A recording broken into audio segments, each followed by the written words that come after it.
I've got to say, for a writer to be standing up and talking is really, usually I read things aloud, but it's like there's a dog listening. There's nobody else. So bear with me a little bit here. I've got a couple of other warnings. One of them is that I tend to get off track every once in a while. I've got one of my oldest and dearest friends. One of my oldest and dearest friends is a country singer, and he loves to quote his favorite review, which began, "Jimmy Dale Gilmore, who never met a digression he didn't like." And I'm afraid I've got a little bit of that. And I'm also a little bit of a geek, and so I tend to get a little statsy. But my wife helped me write this speech, and I've got a script, and she cut out almost all of that stuff. So I'm hoping we can get through this pretty quickly. I've been covering food, cooking, and farming for a long time now, and I fully appreciate how far farmers markets have come.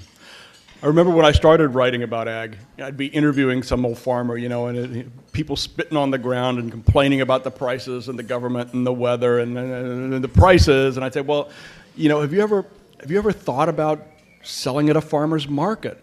And they'd kind of pat me on the head and say, "Oh, go along, little hippie boy. We're real farmers. We don't go to farmers markets." That was a long time ago now. That seems like even longer. They're all at farmers markets. The popularity of the farmers markets is really phenomenal. The other day I was asked to give a talk to a group of downtown business leaders in Los Angeles. And as I usually do when I give a talk like that, I was talking about farmers markets, and I asked them how many of them had ever been to a farmers market.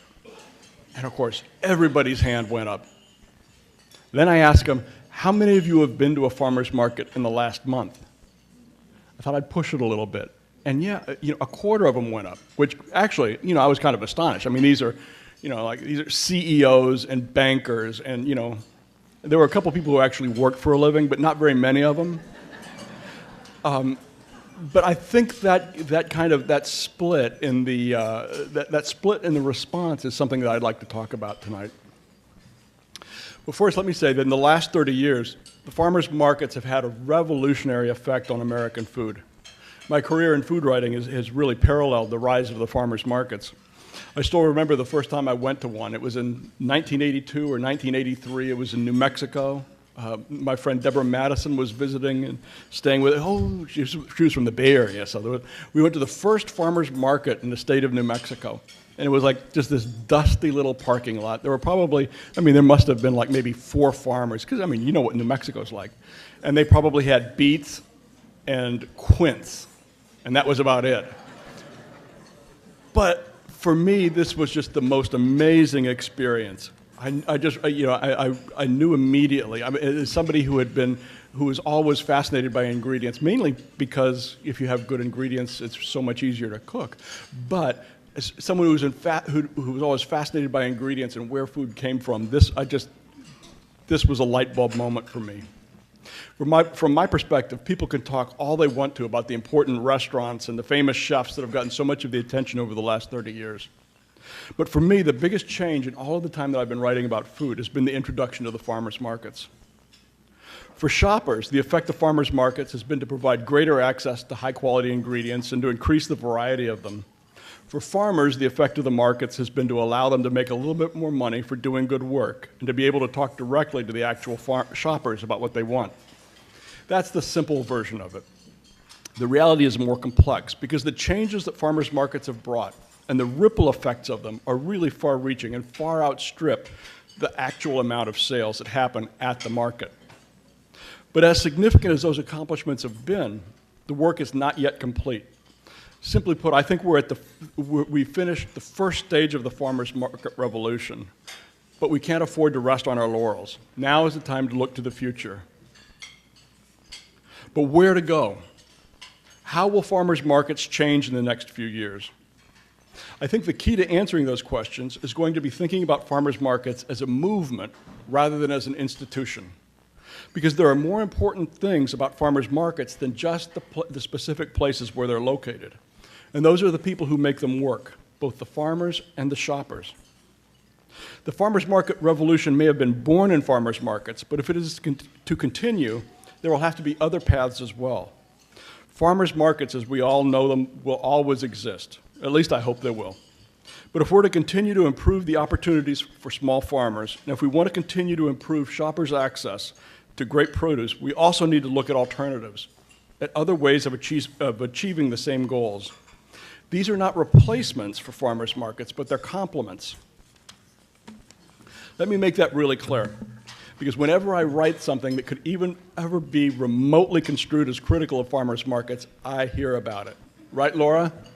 Where's Laura? So let me repeat that. This isn't about finding something new to replace farmers markets. It's about finding a way to extend the reach of the farmers market ideal. Because let's face it, when you really get down to it, farmers markets are about as inefficient a way of selling produce as you could imagine. If you wanted to design a market from scratch, this almost certainly wouldn't be the way you'd do it. Let's see, it will only sell for 4 hours out of the week, and if you can't make it, you miss it. And we'll stick them wherever we can find some room, and if you can't find a parking spot, you miss it again.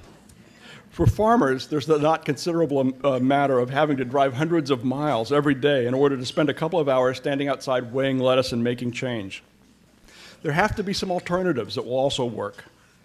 And you don't have to talk very long to either farmers or to shoppers or to market managers, and you quickly realize the frustration that comes with being locked in this current model. Over and over, I've heard people say they'd love to be able to shop at farmers markets, but they have work to do, or they have soccer practice, or they just want to sleep in on a Saturday morning. At the same time, I've heard over and over again from farmers that they're sick of having to hit a dozen markets every week just in order to make a little bit of money.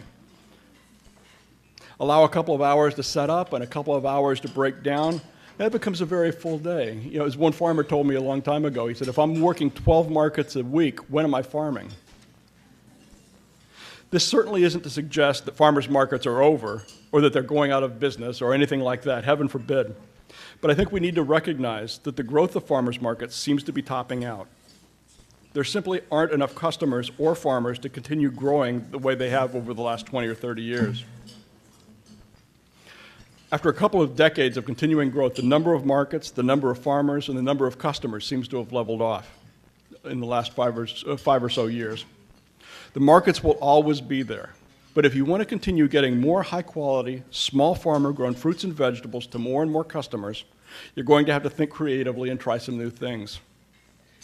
Now, I admit that it might seem a little bit odd taking business advice from a guy who works for newspapers, where the current best business model seems to be, let's spend a lot of money making a great product and then we'll give it away for free on the internet. Wow, what a great idea. But I think if you look at it another way, maybe we're a great example of what happens if you don't get out in front of change. Because like it or not, change is going to come. And if you don't get out in front of it, it's going to get out in front of you. And usually it's not going to be guiding you in the direction you want. When we start thinking about where farmers markets may be going, we also need to keep in mind what the most important principles of the market revolution have been. Farmers markets, both for farmers and for shoppers, offer an alternative to what we now call today industrial agriculture. Industrial agriculture has come to stand for everything that's bad about modern farming, and in some cases, that's with good reason. It's all about farming for efficiency rather than farming for flavor. Crops are planted in monoculture with all the problems that entails. Furthermore, because of the high productivity of the farms leads to high prices for land, farmers are forced to work the ground year-round rather than allowing time for fields to fallow and recover. Fruits and vegetables are selected and harvested for shipping rather than because they taste good. When everything is sold at the lowest possible price, money has to be made on volume, so smart farmers hedge their bets by picking at the earliest possible time to avoid any of those calamities that seem inevitably to follow the harvest. And maybe worst of all, there's what I call the packing house phenomenon. Because there's absolutely no financial incentive for growing fruits and vegetables with flavor, farmers play it safe at every turn, resulting in blandness of flavor and limited choice. And who can blame them? Once the produce goes to the packing shed, it's going to be mixed in with everybody else's anyway. As I said, farmers make more money by growing more crops. They make more money by growing cheaper crops. They don't make any more money by growing better crops.